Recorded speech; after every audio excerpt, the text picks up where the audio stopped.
This podcast is brought to you by the Pacific Neuroscience Institute Foundation. Are you looking to support your memory and optimize your quality of life? Develop a healthy brain for brighter days at PNI's Lifestyle Program, available virtually and in person. Reserve your spot today. Visit pacificlifestyle.org to learn more.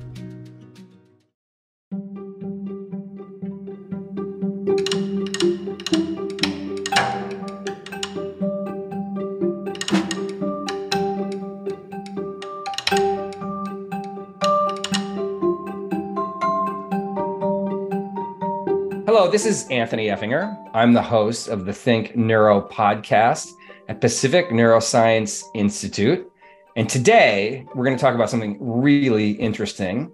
I'm here with neurosurgeon Dr. Garni Barkhoudarian and Josh Emerson, who's a medical illustrator. And we're going to talk about the cadaver lab and 3D printing to train surgeons all over the world. Thank you all for joining us. Thank you. It's a pleasure to be here again. Maybe we should start with what the cadaver lab is and then talk about the 3D printing part. Anyone who's seen the movie Gross Anatomy knows that the medical knowledge one gains from the actual hands-on dissection of cadavers of people who've donated their body to science is really critical for any physician to understand how the body functions, how the body works. And I would say it's doubly more so for surgeons and people who do procedures, because we really need to understand the anatomy in a really intricate level. So we typically get rudimentary anatomy education in medical school. That gives us a whole overview as to how the body is set up. And when I say rudimentary, it's actually quite in detail, but then there's another level. And the next level is really the head and neck brain anatomy that neurosurgeons need to know to be able to do complex operations safely and appropriately and understand how to take care of their patients best.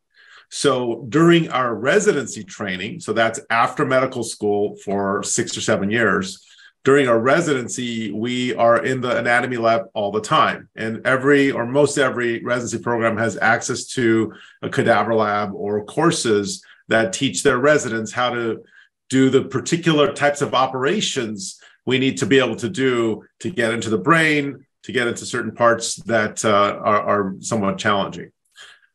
So that's one of the reasons we felt very strongly that we need to have a cadaver lab or a surgical skills lab at Pacific Neuroscience Institute, at the St. John's Cancer Institute, to help train our fellows and anybody else on the types of operations that we perform. And as you know, we're a specialist with regards to endoscopic endonasal operations, so operating through the nose with endoscopes and fine instruments, as well as what we call keyhole operations, where we go through small apertures throughout the skull to get to deep areas, like through the eyebrow, like behind the ear, and other approaches that can really get us to deep areas. And so this is what we try to teach our fellow. Our 1 year long fellow comes in. This is a US trained neurosurgeon who has completed their training and will continue on afterwards somewhere in the country typically. And this fellow has a curriculum where they come in each month, do a dissection, learn from an expert in the field, and primarily our faculty, and then practice an operation. And this is a much better way than to practice on a human being who's alive, obviously. So that's the idea here. So one of the advantages we have is that we have good relationships with neurosurgeons all over the world. And thanks to myself, thanks to Dr. Kelly, my senior partner, thanks to many others in the PNI faculty who have made these relationships over time, people want to come to learn from us, and they want to come and experience our lab.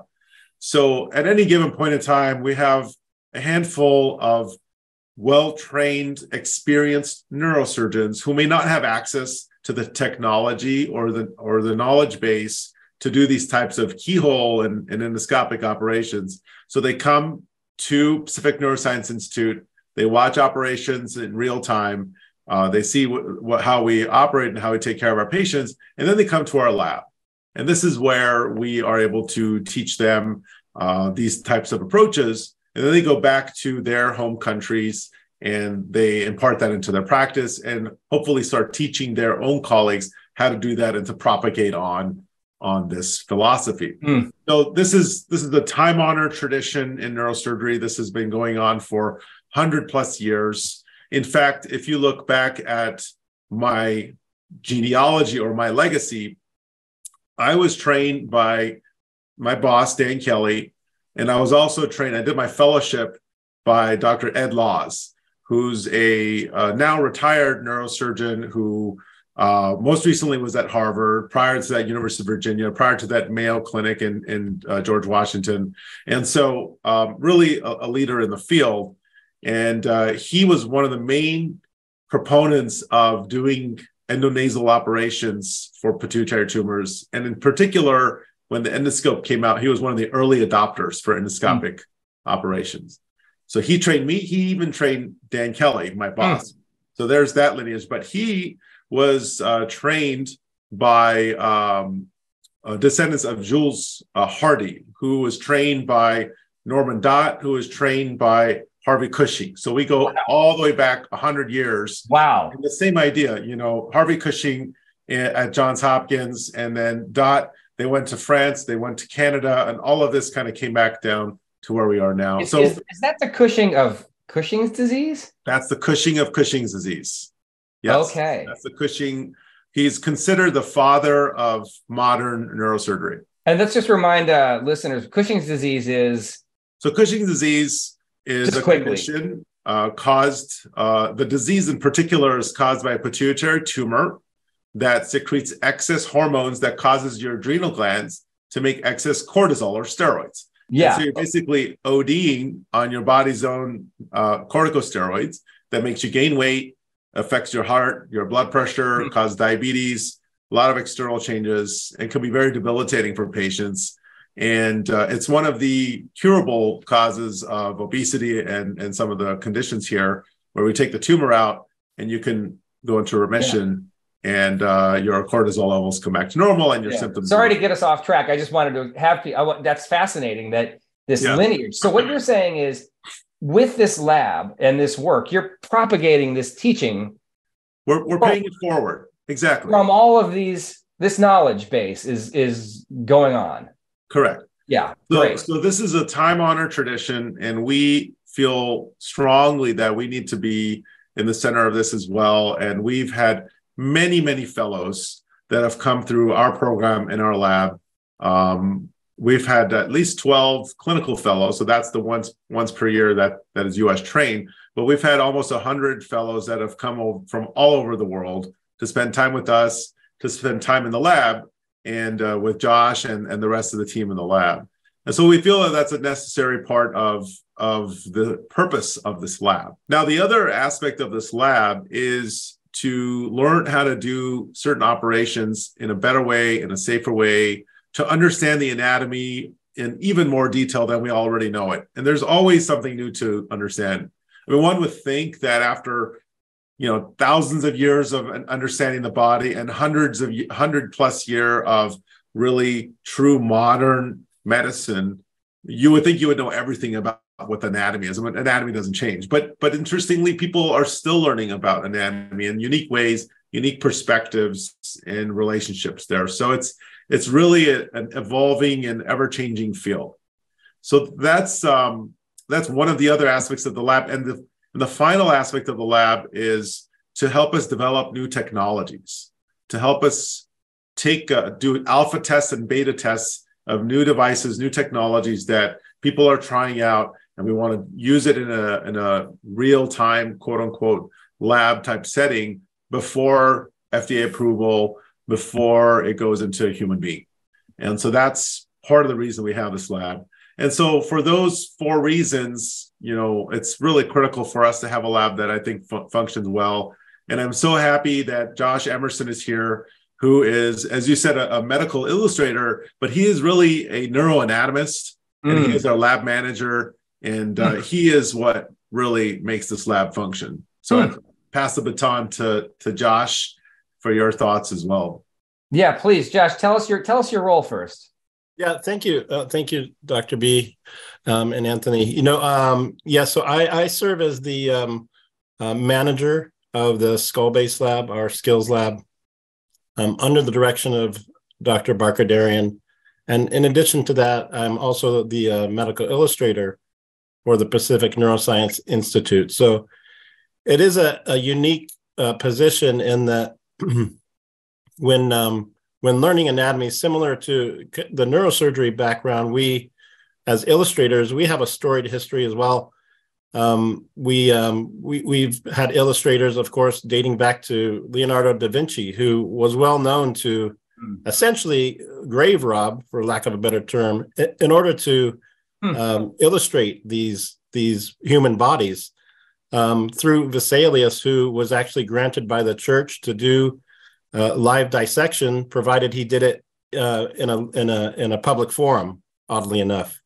But similarly, through Johns Hopkins, just like Harvey Cushing, he had an illustrator by his side, a gentleman by the name of Max Brodel, who is well known to us illustrators, and the list goes on. I think probably anybody that's looked at an anatomy book would know Gray's Anatomy. Yes, there was an artist that was associated with Gray the anatomist, and he did all of the illustrations with Dr. Gray. Of course, Frank Netter, who was a physician himself, who did quit his practice in order to do medical illustration full time. And he has an 8-volume SIBA collection, which are incredible illustrations. So what is SIBA? Sorry. So SIBA is that just delineates the volume that the collection came out from. So basically the publisher. Got it. Okay. SIBA. But, medical illustrators have been within medicine since medicine began, essentially. So there are a handful of us that are fortunate enough to exclusively work in the neurosurgery, neuroscience space. And I think the lab is just a caveat to that, in that, of course, I'm exposed to anatomy. I see anatomy every day, in as much as Dr. Barkadarian, Dr. Kelly, and all of our physicians are doing the physical dissections. I'm by their side, and I'm learning this anatomy. And thank you very much, Dr. Barian, for the anatomist kudos, because to a large degree, doing the illustration, you have to understand this anatomy in a very, very three-dimensional way, not very quickly, but through training, because when you're illustrating, you're not just illustrating what you see in front of you. You have to understand what's behind that, what's in front of that, almost like a transparency. So when we do these approaches, I'm always very cognizant of how best do I present this through the approach and through a potential illustration. So wait 1 second. Define, when you say approach, what do you mean? So that's the as Dr. Barkadarian pointed out, that's the corridor for which the neurosurgeon tries to access the brain.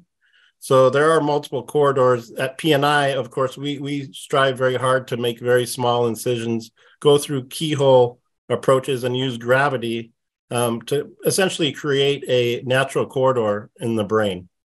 So a lot of these approaches, in as much as they're innovative for Dr. Barkadarian and Dr. Kelly, who have a lot of experience, the neurosurgeons that are coming to us typically don't have that experience, and so they get to come in, observe in the operating room, and then try to basically emulate what is being done in the neurosurgery lab. So I'm very fortunate to be there and to kind of be able to more or less guide them. So not only as the manager of the lab, but also as the illustrator, I'm able to show my illustrations in addition to kind of just talk them through the approach. So I guess that would lead us to kind of what we're trying to do. In my background, I have a master's of fine art, and so that suffices certainly for the 2D side, but I've also put myself back through school to learn the 3D side. So that is to say, Pixar level animation and Pixar level building of 3D models. So when I say Pixar, I'm just referring to the software that's used. So I'm applying software that's used to create Pixar movies to the neurosurgery space. So Dr. B, I know you probably can speak to the vision there for the 3D models. Yeah, I mean, I think this is a really fun and interesting and unique thing that we're doing in our lab, and led primarily by Josh's efforts. So here's the issue. When we're learning how to do dissections in a cadaver course or in a cadaver lab, we learn on cadavers that are effectively healthy. The skull and the brain are normal. There's obviously they died from some cause, but usually the ones that have died from a brain-related issue are not being dissected upon because it's distorted. And so we tend to see a lot of normal anatomy. However, when we're in the operating room, many times the anatomy is abnormal. It's distorted. There are tumors there that are moving structures around in ways that would be predictable from a surgeon's perspective, but are not what we see in a cadaver lab. And one of the challenges has always been making that leap forward from normal to abnormal anatomy in the operating room. And this is why we have fellowships. This is why we have residency programs where people spend years trying to understand that. And even after training, just to hone their understanding and the nuances that this brings upon. But one of my goals has been to create a model that people in a cadaver course can use that has abnormal anatomy, has a problem, has a pathology there. And the classic is a brain tumor. To put in a brain tumor inside a model, and then the surgeon can come in, apply the approaches that Josh was just describing, our keyhole approaches, and try to get to this tumor from various different corridors and understand what the anatomy would look like, how the approach is limited or not limited in their decision into taking this tumor out probably that way. So when we started this process nearly 5 years ago, I bought a rudimentary 3D printer, which was expensive then, and now it's probably only a couple $100 at any Target. But back then we were like, oh, we're getting a 3D printer. And I'm like, okay, easy. We'll just download a CT scan, plug it into the computer, and we'll have this 3D model easy done, right? And I'm just expecting a plug and play type situation. And Josh was looking at me like I'm speaking gibberish. And I was like, all right, okay. So we tried this. Obviously, it didn't work. And the reality is the images we get from CT scanners and MRIs are not formatted properly for 3D printers. There's another level of content, of detailed information that the printer needs to fill in the gaps. What we got was a very holy type of a model where a lot of the computer inserted aberrations were put in. It just didn't look normal. It was definitely not something usable. So here comes what Josh has been doing. What Josh does is he takes that original CT scan or MRI and he stitches everything together properly in a polygonal approach, which it looks really awesome when you see it on a screen. And I know this is a podcast where many people are just listening to it, but imagine a rendering you would see at Disneyland where they demonstrate how The Incredibles are animated or how Toy Story characters are animated. And you see those different triangles and polygons, and then they put a picture over that or colors over that. Same concept that Josh is doing where we could put together this model. And now the cool thing is, they're effectively tiny little programs. So you can actually manipulate them. And so what Josh can do is he can just drop in a tumor into anywhere he wants, and it'll distort the anatomy. And then we can print that. That's amazing. Yeah. And so you can make the tumor as big as you want. We can make the tumor as big as we can make it unrealistic. We can make it realistic. And so this is on the computer side.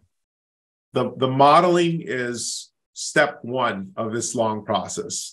And I have to say, it's been a learning experience for both of us to understand what the limitations are of our 3D printers. And at the same time, how far we've come with 3D printing. I mean, obviously, we know people can print complex machinery. Cars are being printed 3D. It's obviously, there's many neuro implants like bone flaps and things that are 3D printed. But in this case, we actually needed to partner with somebody that had a lot of experience. So we partnered with the Jacobs Institute out of the University of Buffalo and the UBNS guys and the Jacobs Institute, where they do a lot of incubator type work for startups that are trying to get into the neural space.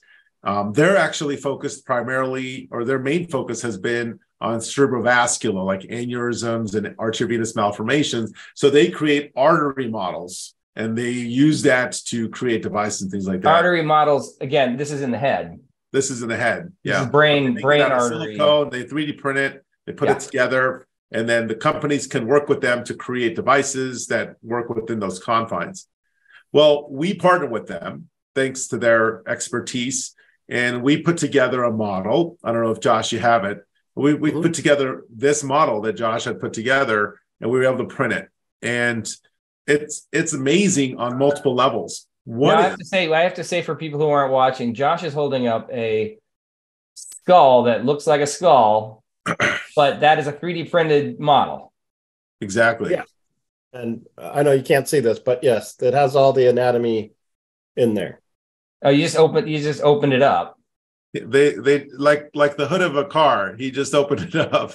Wow. And you can see the insides. Now, this is how they created this model. This model can be cut up in any way. But the cool thing about this model is a couple of things. One, unlike the older versions of 3D printers, this printer can print many different consistencies at the same time. So we have hard consistencies like bone, and we have soft consistencies like tumor, and intermediate like nerves and blood vessels.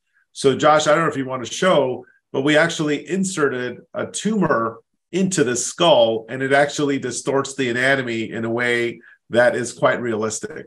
And if you can show that with your finger, Josh, where the tumor is, you can see, it's hard to tell, but you can see how the anatomy is thrown off. And you can actually, Josh is pressing on it, you can actually deform the tumor with your finger because it's made of a rubbery type of substance. And this is all done in one print. It's not printed separately and put together, but this is all in one print. And do the different polymers mimic the consistency of the structures that you're going to find? We're working on that. Yes, it's getting close. It's pretty close. It's not perfect, and even that's a tough assignment right there. It is, and even within various patients, some people will have very soft tumors, and some people will have very rubbery, firm, and some people will even have like bony type tumors in the same location. So we can adjust that as we see fit. But this gives us the ability to do that. So this is a really cool thing. And my vision, my goal is anytime we have a course or a conference where we are teaching these approaches, this anatomy, and there are many of them all over the world. There's probably 100+ different cadaver courses all over the country that are specifically teaching neurosurgical approaches, skull-based neurosurgical approaches. And my vision is next to a cadaver head, have this model that Josh has created, that we've created, where the surgeon who's practicing can take the same equipment that he had in the cadaver, bring it over and do a dissection on this model and see what they get, see how they appreciate the distorted anatomy from the tumor. Sure. So we're modeling various different types of tumors, various different locations, and we're still perfecting this technology with the Jacobs Institute. But I anticipate this becoming hopefully a very, very powerful teaching aid to those that really want to learn this at a level above the standard trainings that our residents are getting. And now a message from our sponsor. The Think Neuro podcast is brought to you by Pacific Neuroscience Institute Foundation, a nonprofit 501c3 organization. If you're inspired by what you hear and wish to support our mission of education through innovation, please visit pacificneuro.org/foundation.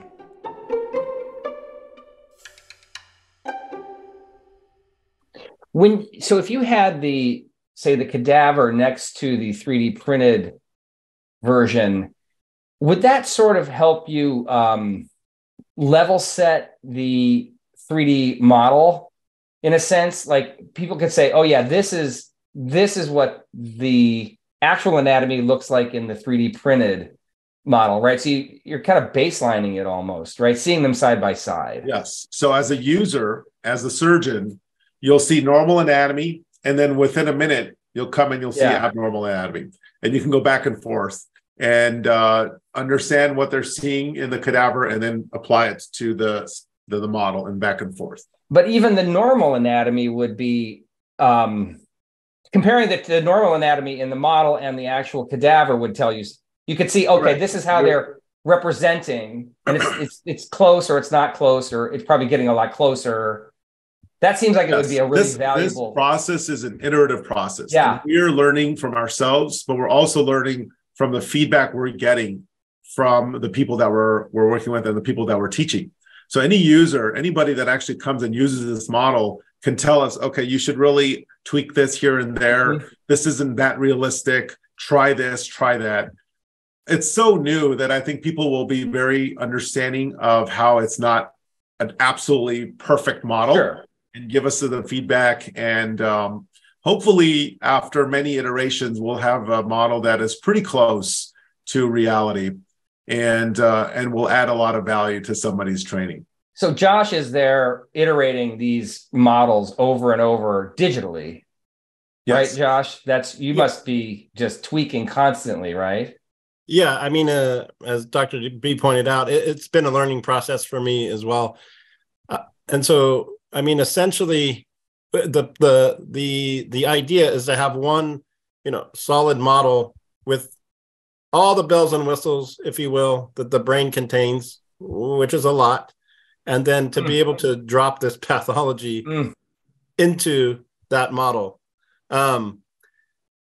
I think the end game, I mean, and Dr. B and I have spoken about this, is we're kind of doing cases, at least right now, kind of retroactively. So there are cases or surgical operations that Dr. Kelly or Dr. Barkadarian have already done, and I'll look at the imaging, the MRI, and then try to mimic that in the model.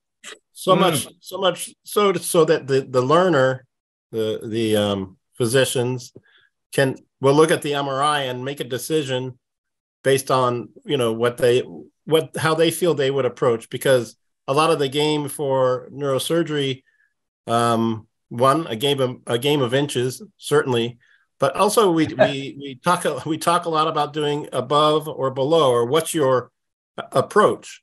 So when they can look at an MRI, maybe they can make a educated decision, as you would in a clinic, as to how they would approach that tumor. So in the model, I will try to mimic the tumor as best I can based on the MRI, based on what Dr. Barkadarian saw in the OR, in terms of we have 12 cranial nerves, and sometimes these cranial nerves get compressed to one side or the other, up or down, or sometimes the tumor's encasing that cranial nerve or vessel. So if he tells me this is what it was, then for the learner, of course, they don't know that. It's not their case, but they can look at the MRI and say, you know what, I would do this, from above. Well, we might full know well that the better approach is from below. But here on a model, obviously you're not hurting anyone, and you're getting a great experience, as Dr. Barkadarian pointed out, with distorted anatomy. So it's just a really cool kind of caveat to, as you said, to the normal anatomy cadaver, and then you transition over it into the anatomy that's been distorted, that potentially you've just looked at, and now you see it distorted, and it's clearly a game changer, and that's one of the many challenges of neurosurgery. So this is just a hands-on way for them to practice kind of with pathology there. Sure. So it's a learning curve for me in terms of the model, but I do feel like the more and more I do, the more and more I can throw it certainly into the area where the physician is operating, and put almost everything that would be there in a normal surgery. Yeah. Wow, Josh, you have to tell the story about how you got involved in this. I was fortunate to have been at UCLA when I was in my early 20s, so about 1994, not to age myself. But I was doing just a work study there, and I was in the division of neurosurgery, but I really had no concept of neurosurgery itself other than I was going to make a little extra money. And I, at that time, wanted to do marine biology. So I wanted to study the neuroanatomy of cetaceans. Which are dolphins and... Whales, dolphins, porpoises, seal, because the mammals. The whales. Yes, exactly. The whales. And so and that's what I had sought out to do. And so I was just making a little extra money at UCLA. And I quickly realized that, well, number one, I'm probably going to have to be on a boat. Not interested. Number two, I'm probably going to have to learn how to dive. Not interested. And I thought I was just going to go play with Flipper, to be honest with you. But that was not the case. So in as much, I thought, well, it's an easy enough transition. And so what I'll do is I'll just transition to human. It'll be fine. And transition to what? Human anatomy? Human anatomy. Yeah. And being being an artist, the way I teach myself is that the art was always there. I loved to draw all through high school, but I would draw and then label it. And at this point, it was just a sketch. But one of the spine surgeons came over my shoulder and asked me, "Hey, are you drawing that?" And I said, "Oh, sorry, most certainly am." And he goes, "Can you draw?" And so back then, I used a pen and ink, and I went home and I got my white out, and then manipulated it to the way I thought he wanted it. Brought it back actually the next day. He goes, "This is fantastic," and it was a drawing of what? A spinal cord. Spinal cord. Okay. A spinal cord that I had changed into to a herniated disc spinal cord. Okay. And he loved it. And he proceeded to get in his wallet and he pulled out $100 bill and he gave it to me. And I was like, "This is incredible." And he said right there, he said, "Have you ever heard of medical illustration?" And I said, No, I have not. He goes, "Let me talk to Dr. Becker, who is the chief of neurosurgery at that time, and see what we can do." And of course, Dr. Becker approached me the next day or two, and he came right up to me and he said, "Hey, Josh, hey, how do you feel about cadavers?" And me not really understanding, again, neurosurgery or neurosurgeons, probably more importantly for this in this conversation, I said, "I'll never forget. Dr. Becker, I've never met a cadaver. Therefore, I have no feelings about him." And he gave me the neurosurgery blank stare. Those of you that have worked with neurosurgeons, it's just kind of a blank, like, are you going to retract that comment or are you going to stick with it? You got about 4 seconds. But I didn't, and I got the stare. And I thought, okay. But he let it go. He was very kind, and he let it go. He goes, "I'll just take you down there. I'm going to put you in front of the cadaver under the microscope. Just draw what you see." And I said, "Sure." And I went down there, and I now know it was a very common approach called the pterional approach. To what? To the brain.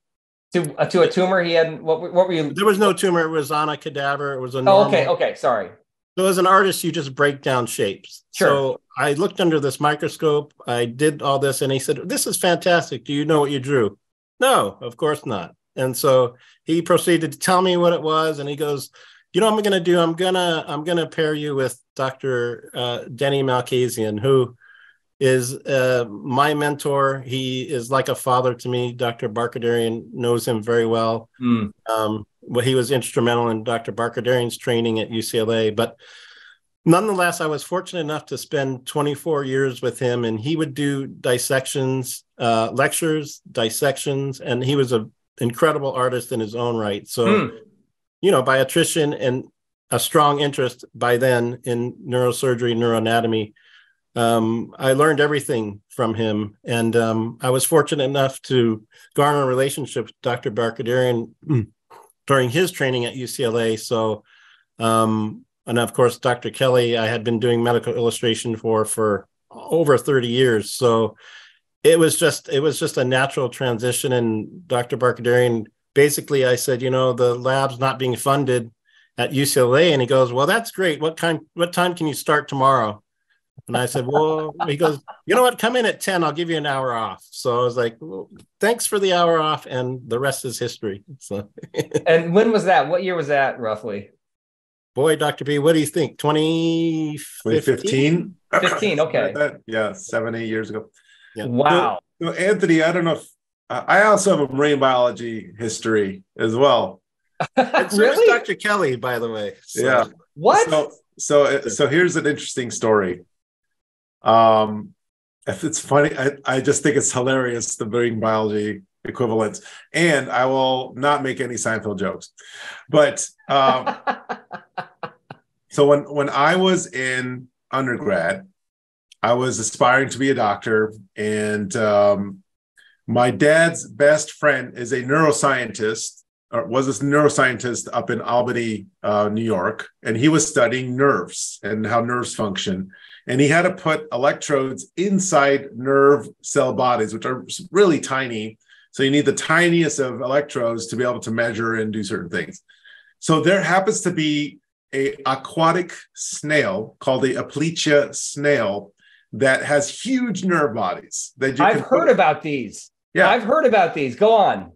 And so they're endemic to certain areas of the world, including here in Catalina Islands and the Channel Islands in Southern California. So it just so happens, University of Southern California has a marine biology institute on Catalina Island. He got permission to come there, and he called my dad. He's like, "Hey, you want to come up to this institute?"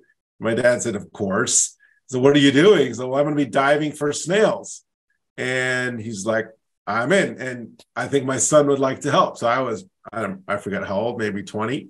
And so we got a wetsuit and some weights, and we would go and snorkel down, pick up the Aplychia from the leaves, underwater leaves, bring them up. He would, look at them, of course, verify it. And then he would put it into a box and ship them live back to Albany. And then he would do his research. So we did those trips a few times, and it was quite an experience. Really loved my time in the water. Josh, you would have been okay underwater. It's fine. Yeah. And it was a very fun, unique experience in the road of neurosurgery and neuroscience for me. That's fantastic. That's so no, but you never considered you were always going toward medicine. I was always into the humans. Yeah. Okay. Well, Catalina Island wasn't going to sway you with the snails. No. Now, if there was a shark sighting, maybe different story. But yeah. Oh, that's fantastic. That's amazing. Snails was not enough. Yeah. That's amazing. Yeah. Well, this is tremendous. I think it would be wonderful for people to see some of this work. I wonder if we could put some up on the website or if it's there. We have much of Josh's illustrations are on our website, pacificneuro.org.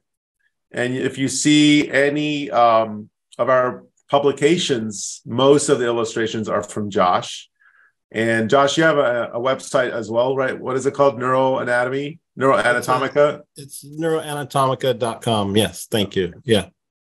But I want to add one other thing about Josh that he is too humble to say. So Josh is a medical illustrator, but he is an artist at heart. And so when the opportunity arises, Josh actually will do regular inspired pieces of art that you would want to hang up on your wall.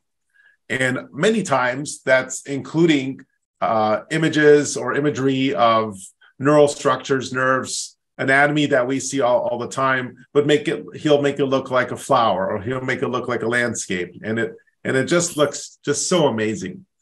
And given Josh's expertise in neurosurgical art and neuro illustration in general, he and another neuroanatomist, neuroillustrator, have been asked to help lead the Art of Neurosurgery, what would we call it, a symposium or event?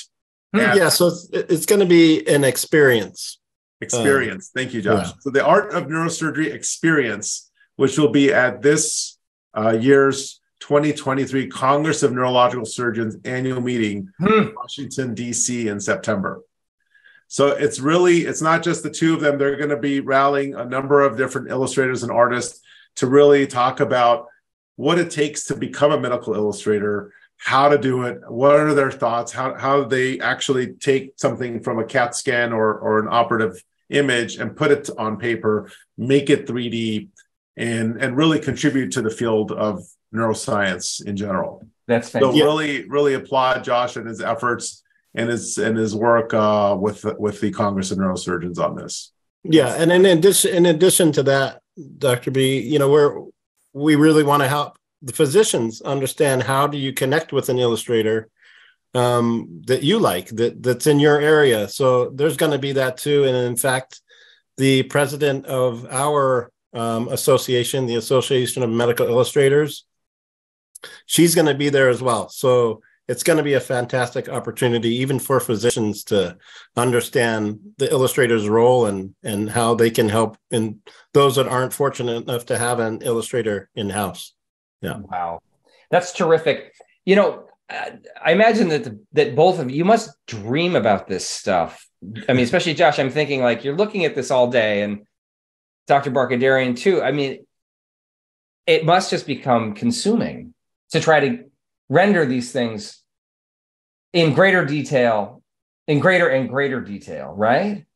Yeah, I mean, I think for me personally, not only, as Dr. B pointed out, the art side, but of course the 3D side, it is consuming, but it's not, for me, it's not a job. It's my passion. And I'm with, what I feel is the best team on the earth. So it's just, I want to improve not only my skills, not only neurosurgery as a practice, not only, just 3D modeling, but I like to see PNI improve. I want to see PNI excel. So however I can contribute to that, I'm on board. So it's definitely, although, like you say, Anthony, it is always in my thought, how can I do this? How can I do that? It's just, but that's, I guess for lack of a term, that's me, that's just, that's what I've become. Well, you're in the right position then, right? Yeah. And these guys, they inspire me every day. They push me every day. They support me in all aspects of my life, not just the neurosurgery side. So, the other day, I will just tell you a really quick story that stuck with me. And I don't think Dr. B knows how much this meant to me, but I was telling him, he mentioned that there's another illustrator, a gentleman by the name of Peter Lawrence, who I absolutely admire as an artist, and he's going to be joining me at the CNS.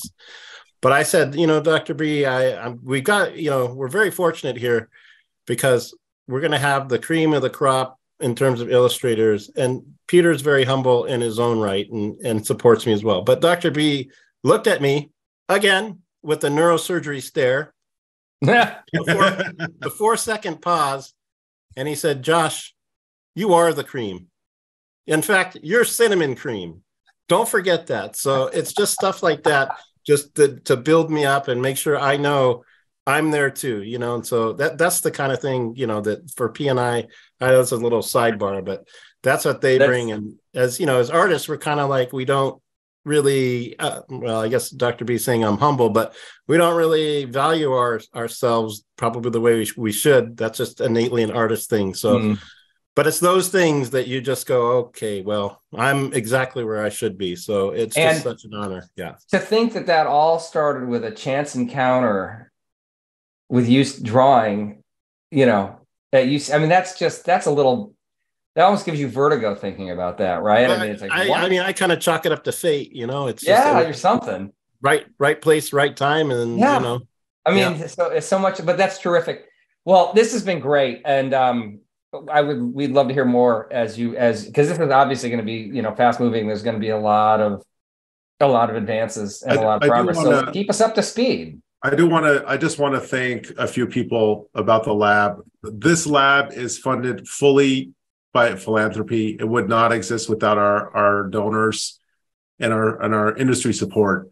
A lot of every single equipment that we have in the lab, from the microscope to the drills to the endoscopes to the head holders, everything has been donated by industry. The lab itself was retrofitted recently thanks to very, very generous donors from the PNI Foundation. And without their support, without their aid, we wouldn't be able to have this lab, and we wouldn't be able to afford to pay Josh and to be able to do all the things we talked about. So it really is an amalgamation of the generosity and the spirit of our donors who are wanting to not put their name on a building, but to help train our futures in neurosurgery. Yes, terrific. Dr. Barkadarian, Josh Emerson, I really appreciate you taking time to talk with us. Thank you so much. Absolute pleasure. Thank you. Thanks, Anthony.